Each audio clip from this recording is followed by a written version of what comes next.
Hello, everyone. Welcome back to the American Pop Culture Series channel. I hope that all of you guys are having an amazing Wednesday.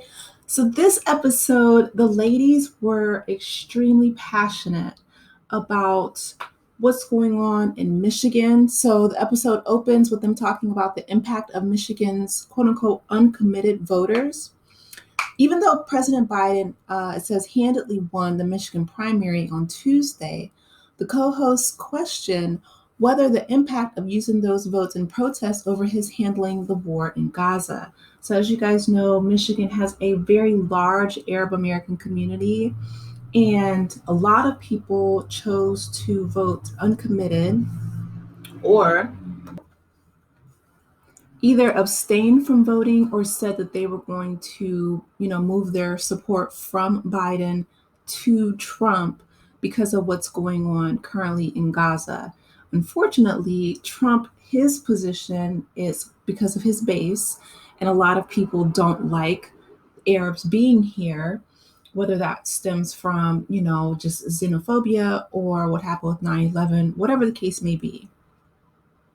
A lot of people were saying that Trump is going to do a Muslim ban, similarly to what he or I shouldn't even say attempted, but allegedly, I guess, did in 2016 when he was elected the first time. So the ladies were extremely passionate. Sarah, on one hand, she brought up the horrors of Hamas and Israel's right to defend itself, and no one is questioning that. I truly don't believe that. I think that we have seen so many images. I don't know about you guys, but all up and down my timeline, there's just heartbreaking images of, the women and children that are innocent civilians that are affected because of this horrible war in Gaza. And so even Joe Biden said, I think he mentioned recently that he was going to discuss a ceasefire with the president of Israel next week. And a lot of people are really relieved to hear that. On the other end, Hamas, they still have hostages. And so it's a very delicate situation. And Whoopi, um, who is a practicing Jewish woman. I believe that's her religion. That's why she changed her last name to Goldberg. But she just essentially said that, this situation is very frustrating and we all understand that. But this has been going on for the past 300 years and will probably continue on, you know, um, who knows? It's been going on for a very long time, even past our lifetimes. And so she said that, we can't expect things to move so quickly because people are frustrated and they are not trying to vote for Joe Biden. But she said that, Trump and his policies are going to be much worse and much more punitive than Joe Biden's. Um, it's just a very scary topic. It's a very, heartbreaking and, like they said, delicate situation. So my hope is that they can come to some kind of resolution that will, you know, protect the babies. Because we know the young man, Aaron Bushnell, lost his life in protest in front of the Israeli embassy. I really hope that they find a resolution quickly because this is just, it's really heartbreaking. Moving on to something that is a little bit less heartbreaking, right? It's more first world problems.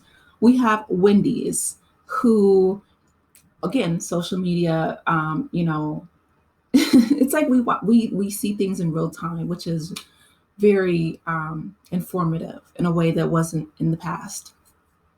But they had said that they were going to try to hike up the prices during their peak moments, I believe like lunchtime, as opposed to later on in the day or early in the morning.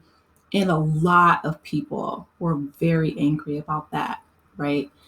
They did really good marketing a few years ago. If you guys remember the Wendy's 4 for $4, which you got four items, I believe like a drink, nuggets, fries, and a sandwich for $4. And whoever came up with that is a marketing genius, okay? Well, now they've moved on to the biggie bag, which is $5 Still 4 items. The sandwiches are a little bit more deluxe, but that's still okay, $5. But now they're trying to like hike up everything. And the problem is everything is being hiked up at once. Like a lot of supermarkets, the ladies were saying, are increasing their profit margins as well. And not this isn't like the government doing this or inflation. This is the supermarket owners and the Wendy's franchise owners, choosing to basically price gouge. That's what Whoopi Goldberg said, right? Like it's price gouging. Sarah said that, the CEO of Wendy's made $8 million in profit last year, which I'm surprised. To me, that's on the lower end. I thought it would have been a lot more. But a lot of people were saying that Wendy's, they just received a lot of backlash online because in the midst of, inflation and people, the dollar not carrying as much weight as it used to, this is not the time, in my opinion. I'm not a fast food CEO or anything crazy like that, but it's just like it's a lot piling on people at once. And so, like Netflix has said that they're going to raise their prices. Like everything around us is becoming a lot more expensive. And it's just people feel like the way the world was pre-pandemic will never be the same. And it's just a lot more harder and unsustainable, unfortunately. So then the next segment was they were asking, is it wrong to give +1s to a wedding or to not give, to not, inform your wedding guests, even if you're married? And I just think that I don't understand why people wouldn't inform, a wedding party or RSVP an accurate number. I get it when you get married, you and your spouse become one. However, you're still two separate people. You still are going to eat from two separate plates and use, two separate places and seats, and you know what I mean? So it would only make common sense to me to inform the party that you're being invited to, that's going to be you and your spouse, or you and, your spouse and your kids, or however many people. That's just common courtesies. I don't understand why people wouldn't think ahead and try to, really inform their guests as a mere thank you for being invited to the reception.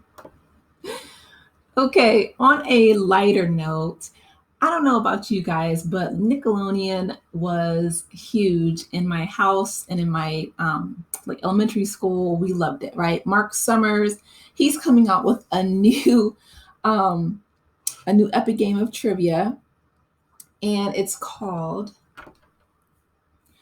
his off-Broadway show called The Life and Slimes of Mark Summers. And the ladies played a game of trivia, and it's so amazing. They like decked out the view stage, and then it was Joy and Alyssa, and they were the bipartisan broads versus the Hens and Haines, because you guys know the Sunny loves her chickens.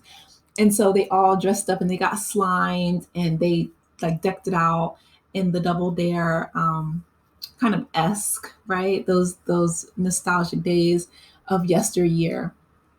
But they, Alyssa was a good sport. She got slimed, which is something that I always wanted to do as a kid, right? Like that is definitely fulfilling, like old school kid, dreams or whatever. And then Sunny and Sarah, they won the trivia challenge. They were like milking, they had like the little milk things on top of their head. And Whoopi, of course, was helping Mark host the game show. It was really cute, though. The ladies did a really good job. I feel like they were all really good sports. But Mark Summers looks great. He's been on TV for the past 40 years. And so he's bringing his story as a Nickelodeon TV host to off-Broadway. And I think that's great because a lot of people downplayed the importance of, kid TV. But it was huge. Nickelodeon could do no wrong when I was a kid. So, and Mark Summers, again, for him to have, had this career for the past 40 years, I feel like that type of longevity is really rare these days. So congratulations to Mark. Congratulations to all the ladies. They all look like they were having a blast. Alyssa got slime. She looked so cute. You know, Sunny was very competitive, and her and Sarah won the milk challenge. It was just great. I really enjoyed it, and I love their set. This is why the show is Emmy award winning, because the set producers, they did a phenomenal job transforming that set into like the Double Dare days, or set of looking similarly to Nickelodeon. So congratulations to the set producers. They did a great job. All right, you guys, let me know your thoughts in the comment section. I want to hear from you. Please be sure to like the video, subscribe to the channel if you have not done so already, and I will talk with you in the next one. Take care. Bye.